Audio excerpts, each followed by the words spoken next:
चढ़ल छे सावन छोरी कले न उपास गे चढ़ल छे सावन छोरी कले न उपास गे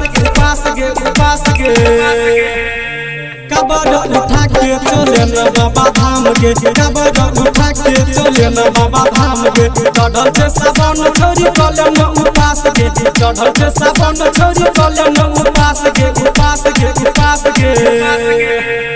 कबर उठा के चले न बाबा धाम गे कबर उठा के चले न बाबा धाम गे कबर उठा के चले न बाबा धाम गे कबर उठा के चले न बाबा धाम गे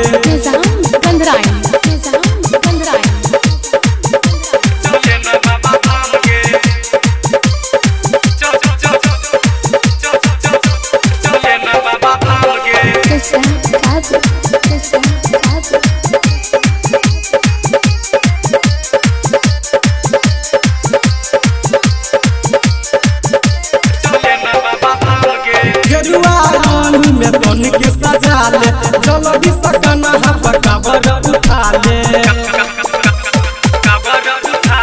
गेरुआ रंग में बन के सजा ले चलो भी सकना हम कबर उठा ले गाजा भांग धतुर के मोटरी ही बन गे गाजा भांग धतुर के मोटरी ही बन गे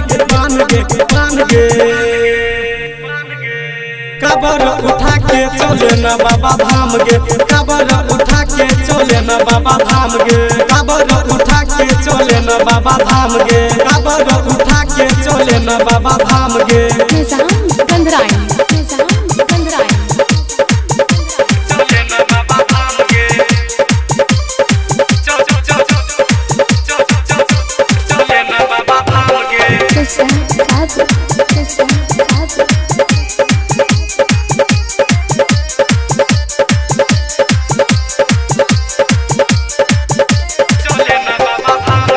मधुबनी के बम छे गाड़ी कर लगे छोरी साहबन के संबारी जिला मधुबनी के बम छे गाड़ी कर लगे छोरी साहबन के संबारी पहिले लगान में कर तो काम गे पहिले लगान में कर तो काम गे कबर उठा के चले न बाबा धाम गे कबर उठा के चले न बाबा धाम गे कबर उठा के चले न बाबा धाम गे कबर उठा के चले न बाबा धाम गे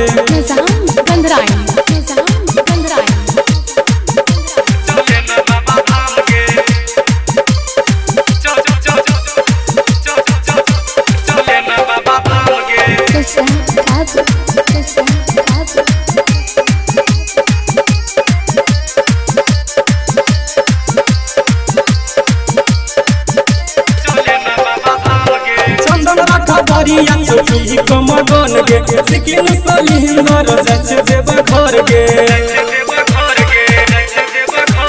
चंदन खबरिया चोटी को मगन गे सचिव लखुरिया जच देव घर गे मनावा के पूरा कर दो काम गे मनावा के पूरा कर दो काम गे